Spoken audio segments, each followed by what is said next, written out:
안에 떨어질 수 있다라는 거. 우리가 지금 1구를 건드렸는데 한점차 추격 기회가. 자, 박사름 선수가 토스를 넘었어요. 이렇고요. 다이렉트 이해담 표정을 보여주셨습니다. 어려운 디펜스. 잘 올렸어요.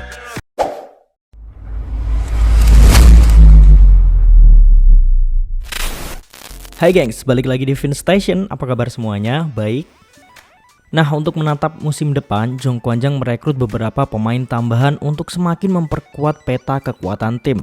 Seperti yang kalian tahu aja, beberapa di antaranya adalah dua pemain high pass, yakni Shin Eun-ji dan Lee Ye-dam. Nah, kita udah bahas Shin Eun-ji, kali ini giliran si Lee Ye-dam. Tapi sebelum kita masuk ke ulasannya, seperti biasa, Markimul, mari kita mulai. Jadi sekitar pada tanggal 3 Juni 2024, Red Sparks mengumumkan pada publik bahwa mereka telah resmi merekrut dua pemain baru dari Expressway High Pass, yakni Shin Eun-ji yang berposisi sebagai opposite dan Lee Ye-dam sebagai middle blocker. Kedatangan Shin Eun-ji bisa dibilang sebagai amunisi tambahan yang tentu akan menjadi opsi yang sangat masuk akal jika para opposite utama Red Sparks mengalami penurunan performa atau sedang dalam masa pemulihan dan lain sebagainya. Sementara itu Lee Ye-dam yang akan kita bahas kali ini dipilih untuk mengisi kekosongan yang ditinggalkan oleh sang legenda Han Song-hye. Meskipun secara pengalaman ya tentu saja Lee Ye-dam yang baru debut pada musim 2021-2022 tidak sebaik para pesaingnya. Sebelum lebih lanjut lagi mending kita kenalan dulu nih sama mbak-mbak yang satu ini. Lee Ye-dam lahir pada 20 Agustus tahun 2003. Yang berarti saat video ini dibuat usianya hampir 21 tahun. Dan bentar lagi si Lee Ye-dam bakal ulang tahun nih. Sejak di sekolah menengah, Lee Ye-dam memang sudah terlihat akan jadi seorang atlet profesional. Hal ini dilihat dari segi fisik maupun kemampuan jika dibanding dengan siswi yang lain. Bahkan sejak dirinya masih duduk di bangku SMA, tingginya udah mencapai 180 cm guys. Dan saat ini dirinya udah bertinggi 185 cm lebih. Kalau kita lihat dari track record ya, Lee Ye-dam ini pernah mengisi beberapa posisi ketika dirinya berada di sekolah menengah. Dia pernah menjadi opposite maupun outside hitter. Bahkan pernah menjadi setter juga dia. 달려들어오는 모습이 참 경쾌했죠. 네, 백토스 스파이크. 수비 좋았죠. 수비. 터치 넷이에요. Kendati demikian di luar lapangan dirinya tetap berlatih sebagai middle blocker. Karena ya mau bagaimanapun sejak mengenal volley saat kelas 3 SD, middle blocker adalah posisi yang pertama kali dia pelajari.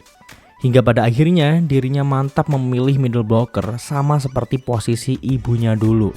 Anyway, Lee Ye-dam ini adalah anak dari seorang legenda volley wanita Korea bernama Hong Ji-yeon yang berposisi sebagai middle blocker juga.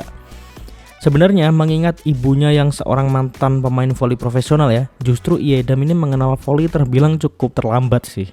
Dimana dia baru mengenal voli ketika kelas 3 SD. Itu pun karena waktu itu orang-orang di sekitarnya mengatakan bahwa Lee Ye-dam ini punya tinggi yang bagus. Jadi kalau bisa dia yang menjadi pevoli profesional sama seperti ibunya.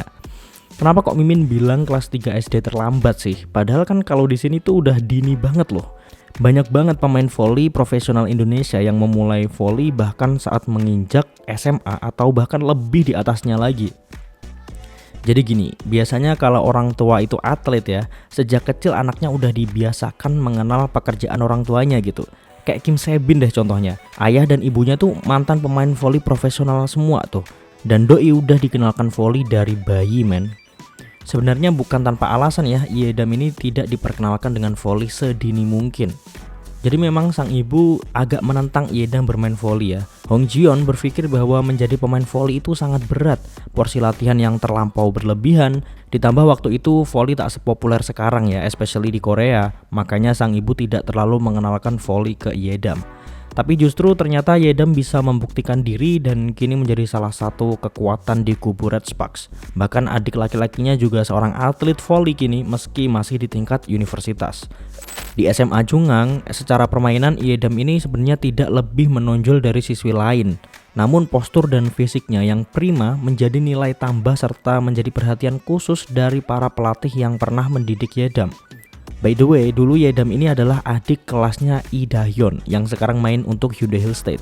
Pas di SMA Jungang, dulu mereka berdua ini adalah duet mautnya SMA Jungang lah. Barulah setelah Lee Da-hyun lulus dan dikontrak Hyundai, Yedam semakin termotivasi lagi untuk benar-benar terjun ke dunia voli profesional. Tentu skill dan kemampuan Yedam ini tidak terlepas dari bantuan dan juga gen sang ibu. Dengan memiliki ibu yang seorang mantan middle blocker, Yedam bisa dengan mudah belajar, menimba ilmu, dan mengembangkan kemampuannya. Singkat cerita, dirinya pun lulus dan masuk ke draft rookie pilihan keempat Expressway High Pass. Bahkan, Yedam saat itu memiliki postur tertinggi dari 43 pemain dalam draft musim tersebut. Di High Pass sendiri, Yedam debut sebagai one point blocker ketika menghadapi Pink Spiders. Walaupun sebenarnya tak banyak menit bermain yang didapatkannya secara keseluruhan saat bergabung dengan High Pass. Pelatih Kim Jong-min mengatakan bahwa Yedam ini memiliki potensi yang bagus banget sebenarnya, terlebih posturnya sangat mumpuni. Jadi kalau diberi sedikit lebih banyak set bermain, Yedam ini bakalan jadi banget sih.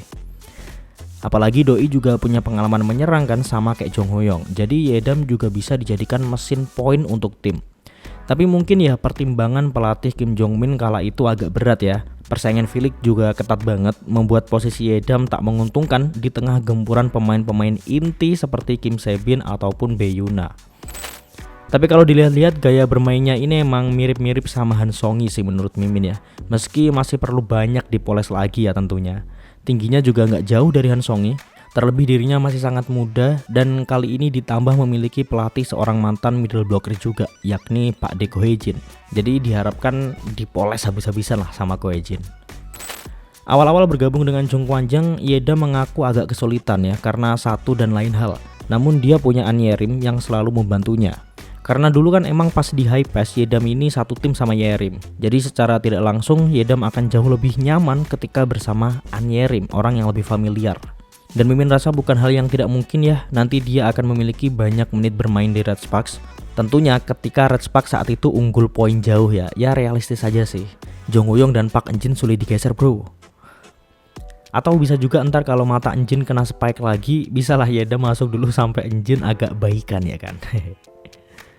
Ya kita lihat aja nanti gimana Yedam di tangan Ko Hye-jin. Apakah akan jadi seorang middle blocker masa depan dengan polesan sang gorila ditambah gen dari sang ibu, atau justru tidak berkembang sama sekali. Ya patut untuk dinantikan.